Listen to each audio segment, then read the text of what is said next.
Well, I hope everybody has enjoyed the meeting to this point. My friend, colleague, Caitlin, we go back a long ways. She was a gifted child.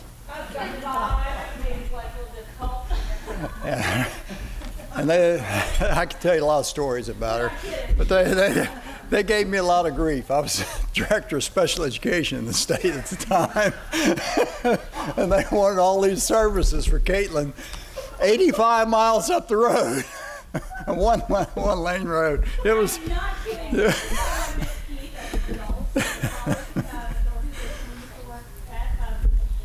Somebody introduced me and said, "This is Caitlin Howley," and he looked at me kind of funny, and I was like, "You're bad." All right. Anyway, she is a great colleague. I think highly of Caitlin. But I do want to introduce Dr. Tony Marchesi. And Tony's been in the education, he doesn't look it, but he's been in it for 17 years now. And he has his Ph.D. in organizational leadership. He has been a senior administrator in a higher education institution. That's University of Charleston, I believe. Anyway, he is also a professor, has been a professor of organizational leadership and philosophy. He's currently the Kentucky State Coordinator for the ARC. But perhaps more importantly, he has recently received from Manchester University in England and a full fellowship to study Egyptology through the lenses of leadership and organizational development. So he's going to be traveling in the Middle East. He's going to be writing. He's to produce a document, some publication each year. So anyway, we're very pleased. He's also presented to myself and other colleagues in here at Advantia several years ago. AEL was it? It was AEL. Anyway, Tony is an excellent presenter, and I admire the work he does, and I'm going to turn it over to you, Tony. So come up here.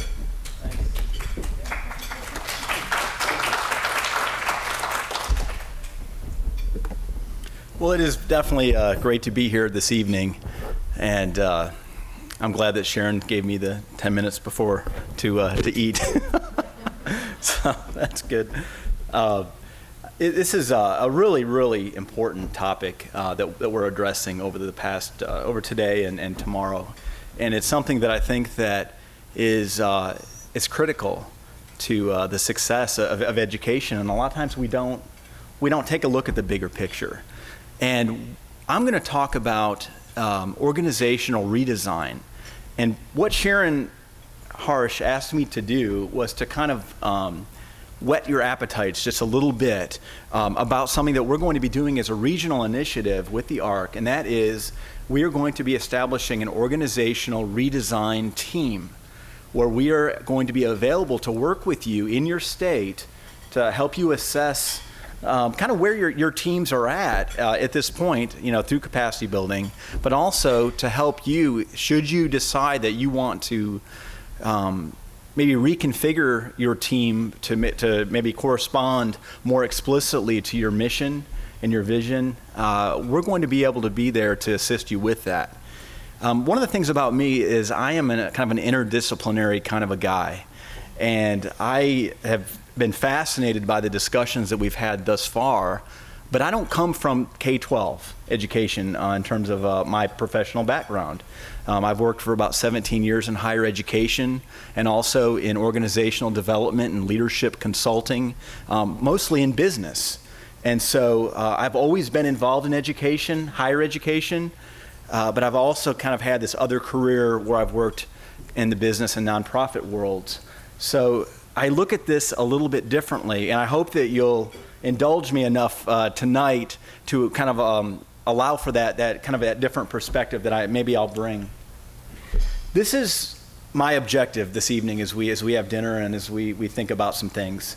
I want to propose a more comprehensive approach to understanding and implementing the change process through a symbiosis of awareness and activity among leaders and followers who, in my opinion, are co-creators of a preferred organizational reality.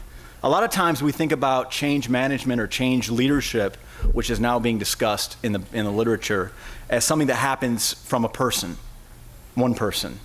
And while that individual, that leader, may be the catalyst behind the change, without followers, and I don't mean that in a negative way, but that's kind of how the leadership literature talks about people, is leaders and followers.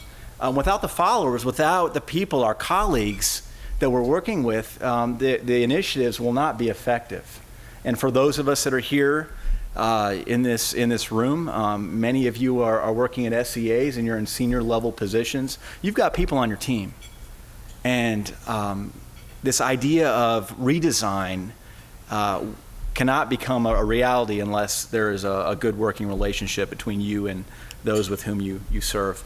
So in terms of an introduction, as I mentioned before, I'm an interdisciplinary kind of a guy. And so I'm going to approach this topic from a couple of different disciplines, one being organizational leadership. That's one of my primary disciplines, but also philosophy. And a lot of times people think about philosophy or the humanities and organizational leadership or the social sciences as being at odds with one another. They don't get along real well.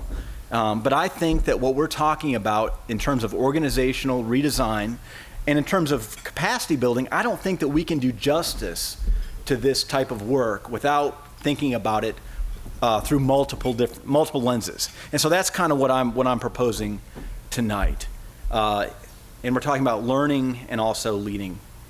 And I think that the more that we can address this phenomenon, and that's organizational change, through those multiple lenses, I think that we'll get a better handle on what it is that we're talking about, where it is that we want to go, and also developing a plan in terms of how we're going to get there.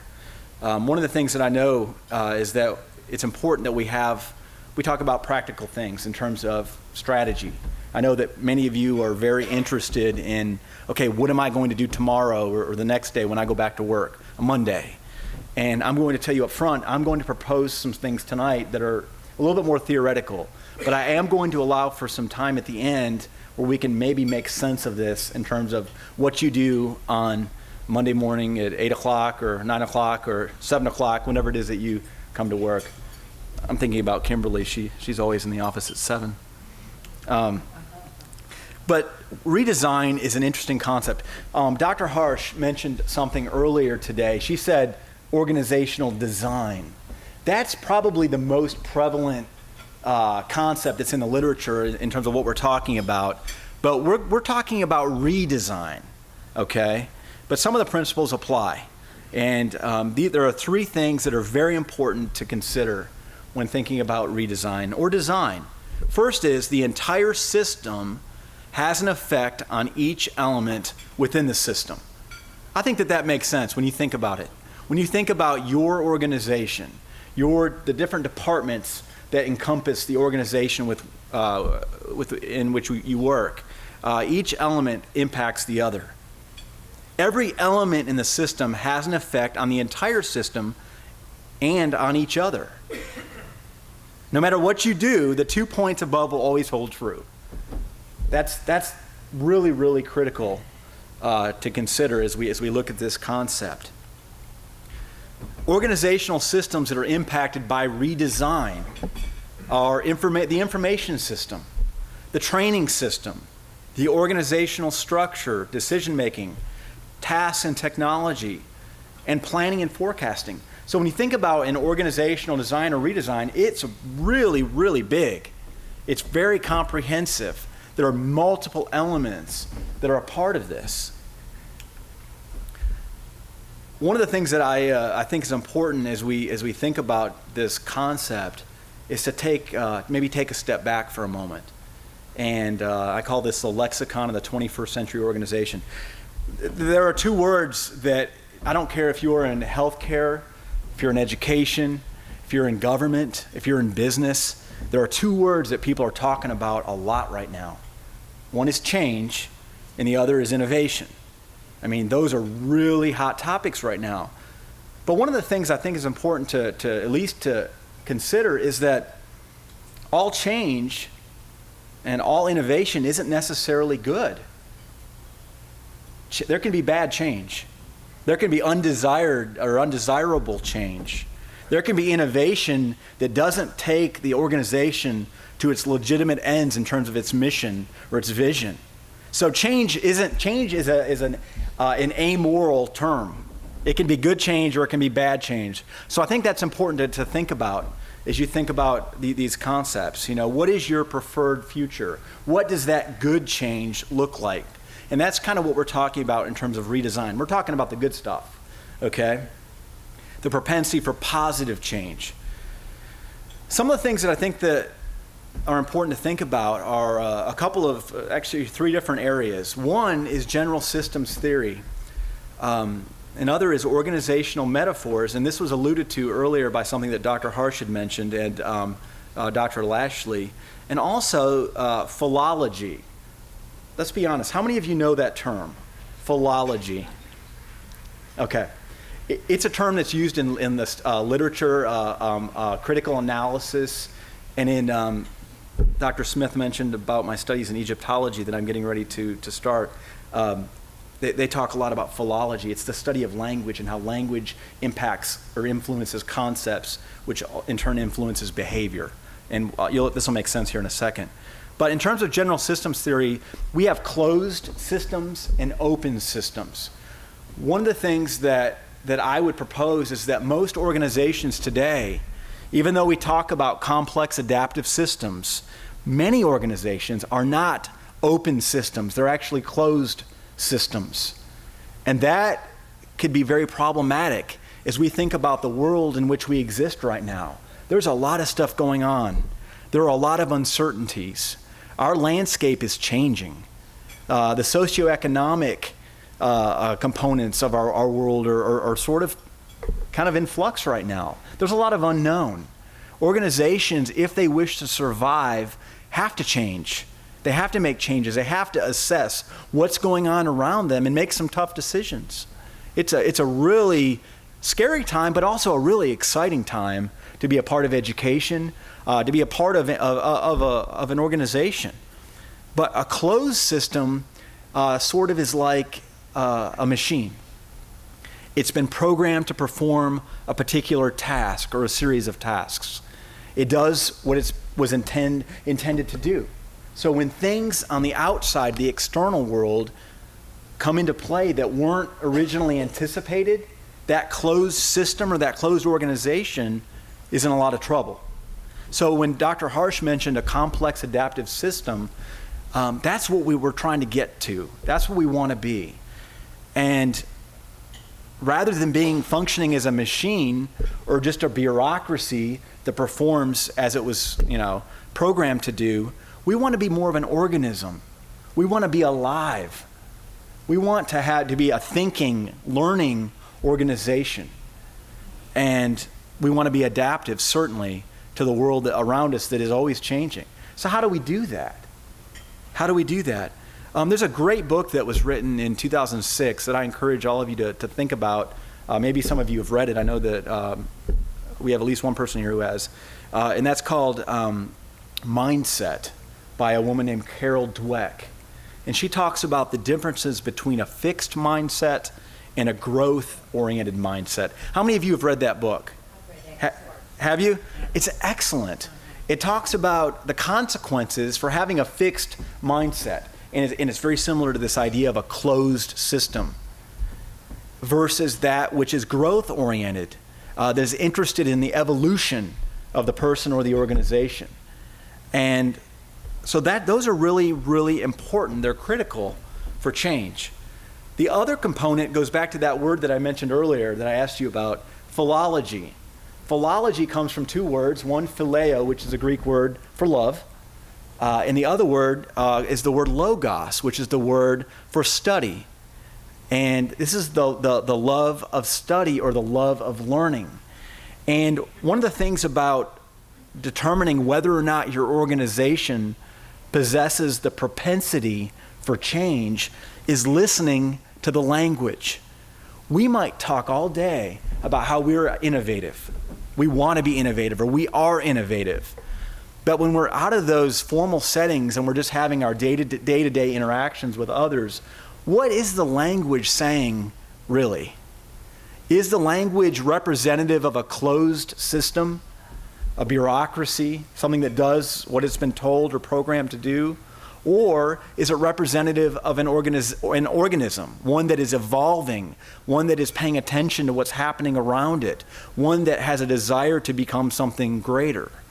And philology, doing a philological analysis, and it could be something you do informally. Think about the words that you guys use, that we use in our departments on a weekly basis. There are certain words that we may use an awful lot. What do those words say about our meta-narratives or the big concepts that drive our work? What do they say about ultimately about our behaviors? Our language speaks volumes about how we truly think and behave. Something else that's really important as we think about this idea of redesign is that authentic, sustainable, positive redesign requires a congruity of meaning between leaders and followers. One of the things that is interesting is you look at organizational leadership studies or organizational development studies, some of the recent stuff, many theorists are saying that we are now existing in the post-heroic era of leadership, or in a post-heroic era. The time where there was this charismatic leader that would arise to the scene to meet a particular need is not necessarily as relevant as maybe it once was. There is a greater emphasis now being placed upon the role of the follower, the role of the participant or the member of the organization. And many theorists would say now that effective leadership can't occur without followers, that there must be a congruence between the leader and the follower. And one of the things that's interesting is this idea of meaning making. I think that one thing that Dr. Harsh really wants for this conference, this seminar, is for it to be meaningful for you. I know she wants that. I know that Dr. Howley wants that. I know that Dr. Hambrick wants that.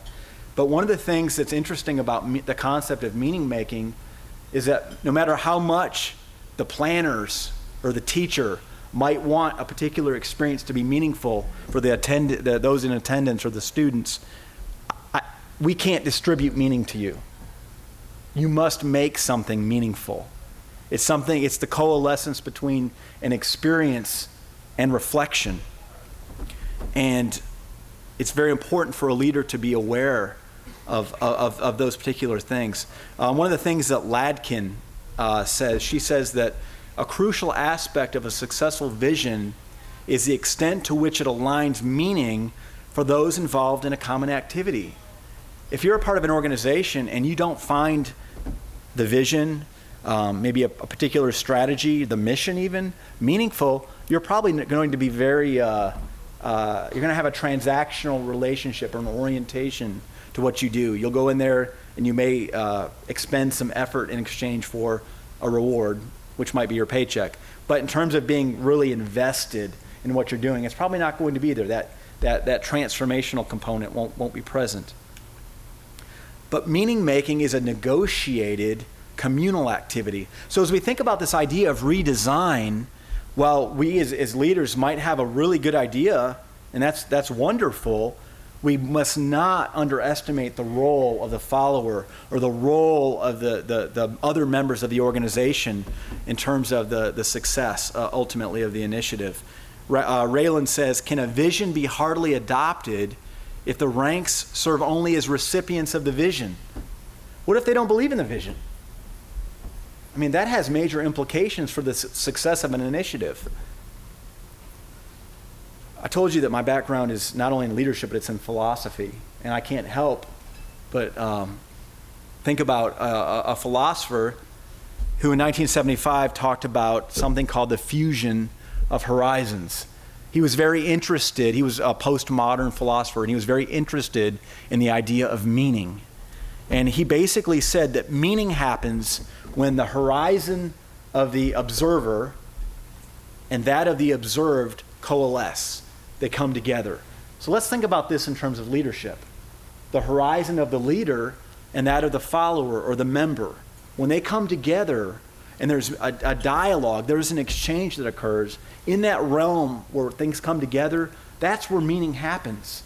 So if a follower or a member of the organization feels like something's being done to them and not with them, their level of investment in the redesign is probably going to be minimal.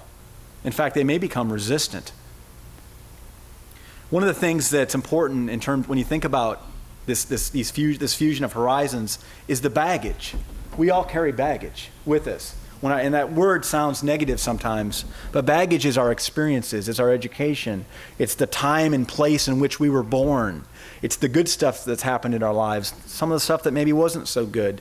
And when we think about organizational redesign, it's important as leaders that we think about not only what we bring to the table, but also that of our followers.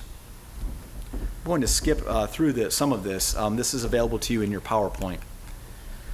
Gadamer says, understanding is not reconstruction, but mediation, which is interesting. There are three components that I think are precursors to redesign. One is purpose. As we think about this concept, is there a strong sense of purpose, of mission? Why are we thinking about doing this? How does this correspond to our identity and function as an organization? Space. This is something that's really important. It's something that I was having a conversation with someone about earlier. A lot of times, we become bombarded by stimuli. We become bombarded by information. But unless there's space to take that information, remember, meaning is the coalescence of experiences or stimuli and reflection. Unless we have time to process that and we have the tools in which to do so, meaning won't occur. So as we think about a change initiative, we need to be sensitive to our followers to ensure that they not only have the tools, but they have the space in which to process this proposed change. And the last thing, this goes back to philology, is the idea of translation. How do we translate information? How do we translate knowledge in a way that is understandable for those that are going to be a part of the change? The meaning making is messy. It's very messy. And so is organizational redesign. It involves discussion, debate, compromise, experimentation, uncertainty, ambiguity, and sometimes giving up long-held beliefs and establishing new ones. And this isn't just for the leader or the initiator of the change, but also for those of the members or the followers. Sometimes we have to make some concessions. The advantages of the meaning-making approach to redesign. And again, this is just introductory stuff. There is a whole body of literature that I think is important here. One is shared understanding. One of the things about a redesign project that involves both the leader and the follower is that it's something that's happening in concert with one another. The two parties are working together. There's ownership for the outcome. One of the things that some of us in this room participated in another organization where we worked was an appreciative inquiry approach to change management. Sometimes there might be situations where there are political issues at play, or there might be a desire for change, and it could be a real sensitive issue, or there could be multiple issues. Appreciative inquiry is a way to positively introduce, plan, and implement change in a way that doesn't necessarily step on a lot of toes. And one of the things about it is that it involves people at all levels of the organization. That doesn't mean every person in the organization is actively involved, no. But people at different levels of the organization are involved at some level in talking about the change and making the change happen. The other thing, number 3, that I think is really critical right now is that a meaning-making approach to redesign also focuses upon providing psychological control over personal and collective destinies. We don't like things to happen to us, things that we don't have any control over, especially right now. I mean, when you think about, let's just think about organizations outside of education. Let's think about, the Fortune 100 companies or Fortune 500 companies. a lot of them are laying people off right now. A lot of them are restructuring. A lot of them are eliminating staff. And one of the things about a meaning-making approach to redesign is that it involves people, like I said, that are outside of just the upper tier of leadership. And when people feel like they have an opportunity to have some influence over their personal destiny and also that of the larger organization, their level of investment in that organization, their level of commitment drastically increases. The literature is replete with examples of this. When we feel like we have control or some control over our futures, that definitely impacts how we behave in the organization. The fourth one is increased creativity due to positive reorientation towards work. One of the things I studied when I was doing my doctorate was how people orient themselves toward their work and how that impacts the level to which they may or may not be burned out or potentially burned out. And when people reorient themselves towards their employment in a way that it's not just work, but it might be a career or it might even be a calling, their level of creativity, their level of investment in what they do changes big time. I mean, it's huge. And so a meaning-making approach, one that involves both the participants of the organization and also the leaders to redesign, impacts creativity as well. So one of the things that the ARC is in the process right now is planning what this redesign capacity or service is going to look like. Dr. Harsh has a lot of ideas. She and I are in the process of working on a white paper right now where we're going to share some of our ideas, but we want to put together a team that is going to be available to you, to your state, maybe not to do a comprehensive redesign, but maybe to help you even with some smaller issues in terms of organizational change or change management or what some people call change leadership. I'd like to open it up. We have about 3.5 minutes left to some of your comments. Oh, okay. This was a really quick approach to this. It's a very, very complex issue. There's a lot of literature about it. But I guess the most important thing that I could share with you tonight is that organizational change, organizational redesign is something that it's not a one-man or a one-woman show. It's something that really, really involves others in the organization. And when that dialectic or that interaction between the leader and the follower occurs, as you both have a desire to move towards positive change, not just change, but positive change, or that preferred future, the level of investment and the propensity for success or effectiveness is going to be greatly enhanced. So with that, thoughts, comments, questions? Yes? I kind of want to play off of the previous slide. Okay. Sure. You talked about the advantages of making approach to redesign. Knowing the states that the ARC serves, all of them are involved in large-scale change. And I would bet that some of these advantages, that some of these themes or characteristics have emerged. And I'd be interested to know which of these resonate most with their specific reform efforts. That's a great question, Caitlin. If any. What do you guys think? Karen? Can you talk a little bit about how, what does that look like? What does that mean in your state? Well, I think that, we're really trying to drive accountability. If we're going to say that it's all about student outcomes, then you're holding students accountable for improving their own performance. But as adults, we need to hold ourselves accountable too. At a state level, we're accountable for removing the roadblocks that are preventing them from succeeding. And if we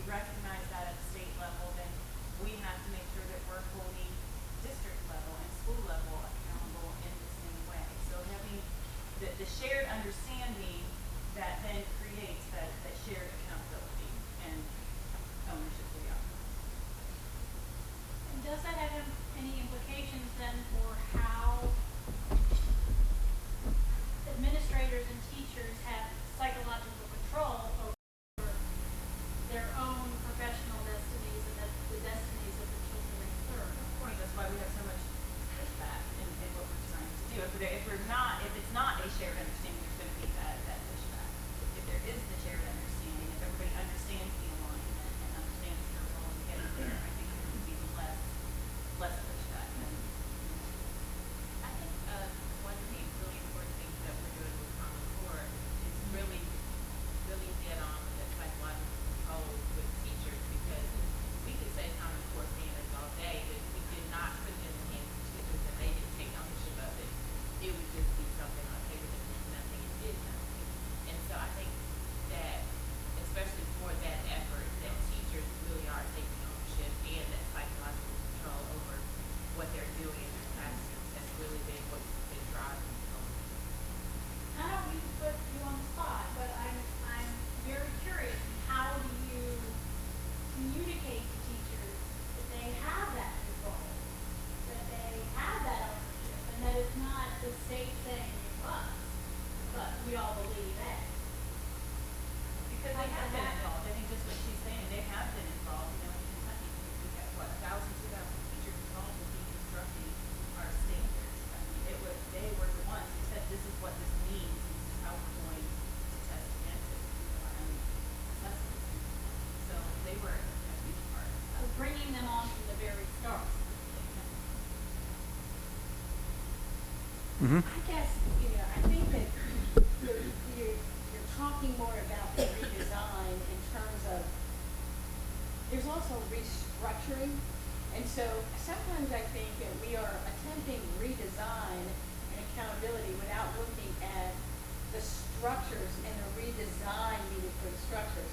The example that I'll give came today, and it hit me when Dr. Delisle was speaking, and she said that there was a whole redesign effort for high schools, but it never made its way through Congress. But yet, accountability, it has made its way through Congress, and the Common Core has made its way through Congress.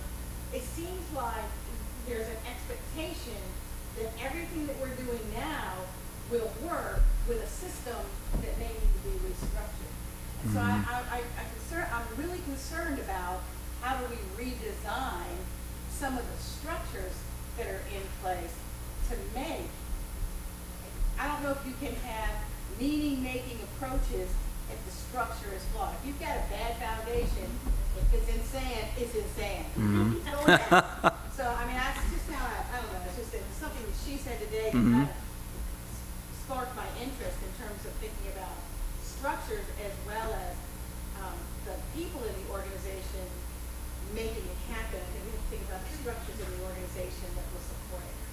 Not really on sand to get Chris pointed that out too, that we're working within the structures of the system that started in the 1800s. absolutely. And antiquated. And so how does that system allow us to do all this forward thinking? Marshall McLuhan said the medium is the message, and it's similar. The structure is also, it also communicates some things about what we expect and think and hope for. And I'm sorry, but I missed your name. Kathleen Smith. Well, you're inside my head. So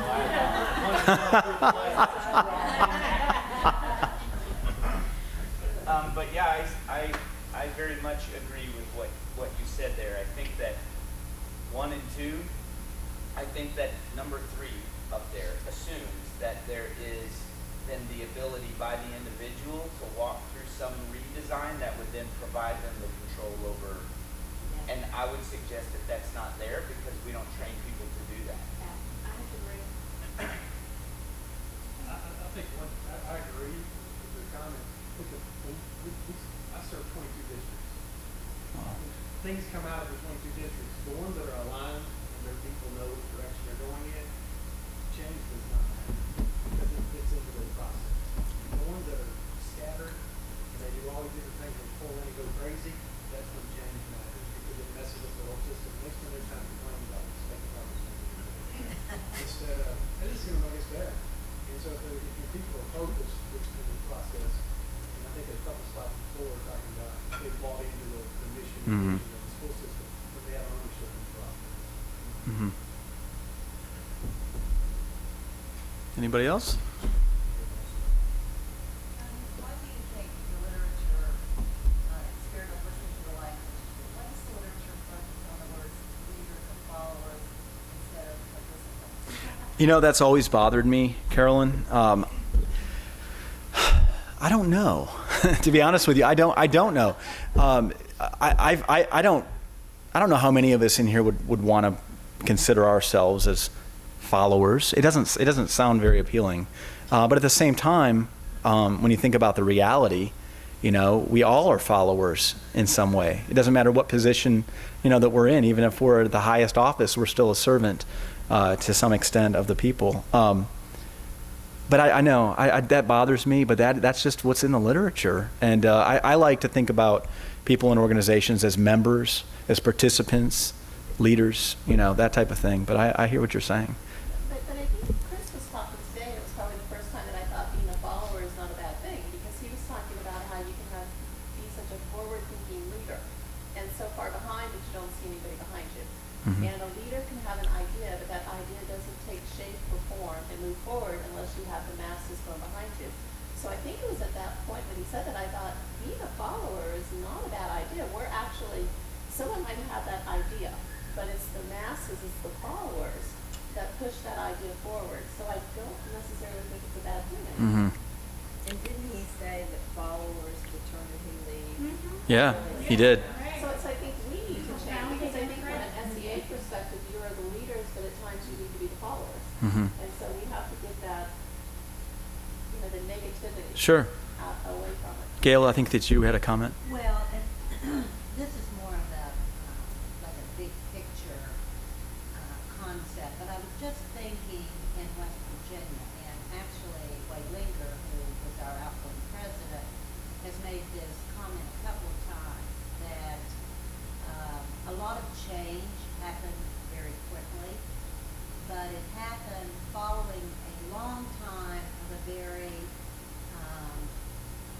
status quo, and I don't mean that in a bad way, but it was things worked the way they had always worked, and everybody accepted that, and I think there was a high comfort level. But overall, there was not a sense of it can be better, Mm-hmm. because it was the same wheel turning around the same way all the time. So, you know, we're getting negative test scores, and our negative scores are not good, this isn't good, and we talk about, well, we want to do this and that, but I think in everyone's mind, there was this, no, it's always been this way, continue. So all of a sudden, there was this big change in several ways, and then there was the legislative session, and there was legislation passed that people said would never be passed, and then there was an increased collaboration with the Department of Education and the governor's office, the legislature, with the state board. And so what I have seen, when you talk about increased creativity, that when people have a sense of hope that what they thought would never happen, all of a sudden it might happen, it's amazing the energy that you begin to feel. And this, whether you call it a sense of creativity or that hopefulness Mm-hmm. or that wanting to be engaged in it, because it's really, you know, something's moving, something's changing. And so I think that's a really important piece of it, and maybe that's how you build the followers. I mean, you get that level of excitement and energy, but I think you're absolutely right that this reorientation or this meaningful change will bring about such a great sense of energy and rebirth and all that you just begin to think, you know, anything can happen. You know, we can do anything. And that's a great feeling. I mean, you know, you're not going to do everything, and certainly, you know, you'll make mistakes along the way, but that's a great, that sense of it, what you sense when you're out in the public that's really a good thing. I appreciate that remark, and you know, one of the things that I think that is important to consider as we think about change, whether it's small change or it's big change, is the role of the motivation sciences. You know, there's a whole body of literature that talks about what does it take to really get someone to make a decision or to perform an action. And I mean, it's really fascinating. You know, a lot of times we were maybe conditioned to believe that it's money. It's just money. You know, if you have a financial incentive, that'll really get someone to perform a particular way. Well, one of the things the literature says is that may be true once, maybe twice. But in terms of long-term impact or sustainability, you know, that's not necessarily the case. So there's this whole body of tools and information and concepts that I think that we can utilize as we think about change, even at the big level of redesign that Dr. Harsh introduced today. And it's fascinating. We are just beginning our work in this, and we hope that you'll participate either as a resource or maybe you have an idea of something that you might want us to help you out with. We'd love to do that. So thank you very much. Appreciate it. I'm sorry? I think 3 and 4, that those are the basis for motivation. 1 and 2 are external, but 3 and 4 are